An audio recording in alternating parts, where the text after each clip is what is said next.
Hi, my name is Veronica, and I work here at my old Kentucky Dinner Train. And as an insider, there are a lot of great pro travel tips that I want to tell you today so that you have the absolute best time when you come and visit. Tip number one, get there early. They're going to recommend that you get there at least 30 minutes before your train is supposed to leave, but that's not actually what you should do. You need to get there an hour beforehand, mostly because they have this huge parking lot, which is great, but they have a ton of really great photo spots outside that you and whoever you're with can take pictures before you go inside, and you'll want to do that. So get there an hour beforehand. Another reason you'll want to get here early is because once you're here, you kind of have some stuff that you'll want to do. You need to check in and get your tickets at that check-in counter when you first walk in. But there's also a gift shop and a bar, and you might be interested in that stuff. So their gift shop is great. They've got all kinds of stuff for all kinds of people, and it's pretty decent size. So you'll want to be able to spend some time in there. And in that same room is their bar. Tip number two, if you're interested in getting something from the bar, just go ahead and make that your very first stop. It seems like the longer it is before we start to board, the longer the line gets at the bar. So just go ahead and get your drink right away, and then you're welcome to carry it on board the train with you too.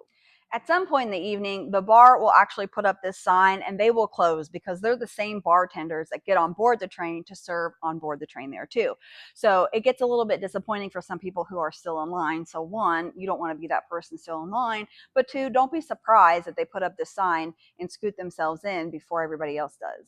Most people don't know that the signature cocktail here at my old Kentucky Dinner Train, called the Rusty Spike, actually comes garnished with a real train spike. And while it's food safe coated, it is something impressive. So if you're up for a bourbon drink, because of course this is the bourbon capital of the world, then I would definitely suggest the Rusty Spike. Tip number three, know where things are here at this depot building. It's a really old building, like 1864. So it is handicap accessible. And even if you just want to avoid steps, they've got you covered. But you need to know where things are. They have a ground level bathroom and they also have ramp accessibility, but they're on two different sides of the building. So our ramp access is over here, but if you need to take a potty break right away, you'll need to come over here to get this bathroom here first. So the dinner train gives you an opportunity to literally travel back in time and experience train dining of yesteryear, which brings us to our next pro travel tip.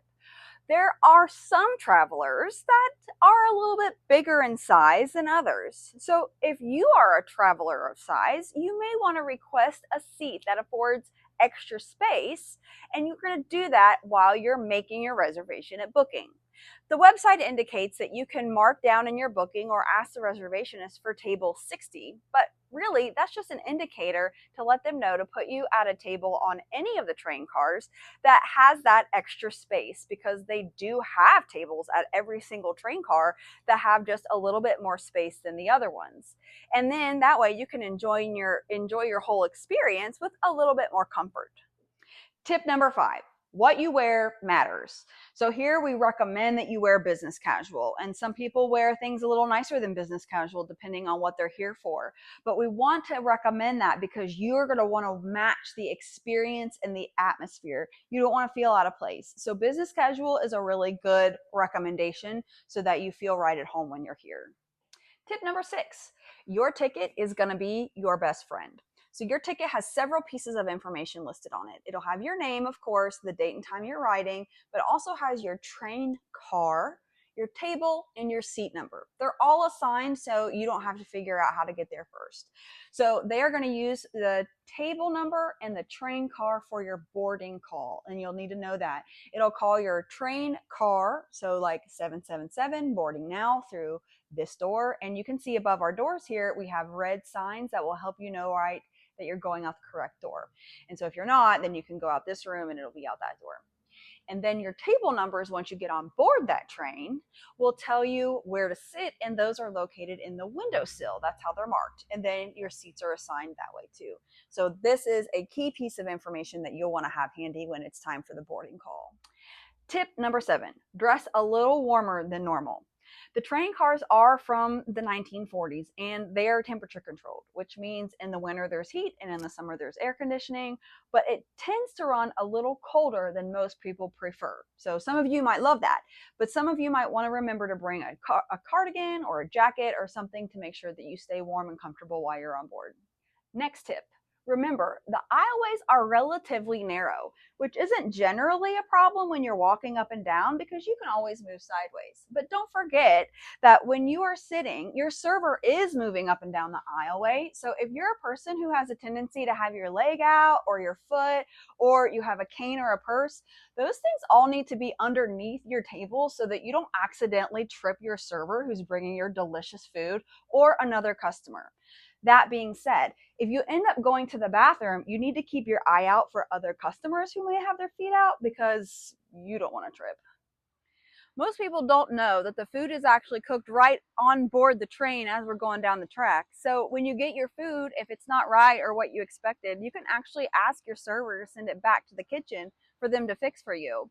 And fun fact, you can tell which car is the kitchen car by looking at it. It doesn't have any passenger windows. So this one right here, kitchen car. Pro tip number 9, tipping your server after the meal. So it's important to know that the tip for your server is not included when you purchase your ticket at the beginning of your reservation. And that makes sense because normally when you go to a restaurant, you don't tip your server until the experience is over. And that's the same here on my own Kentucky Dinner Train. So after the meal, you'll get a ticket and an opportunity to tip your server according to how they did.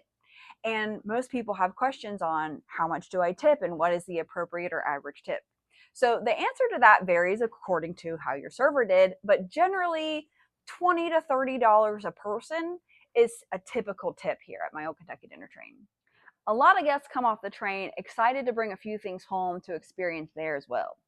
A couple of those things are our golden spike dressing from the salads and our house blend coffee.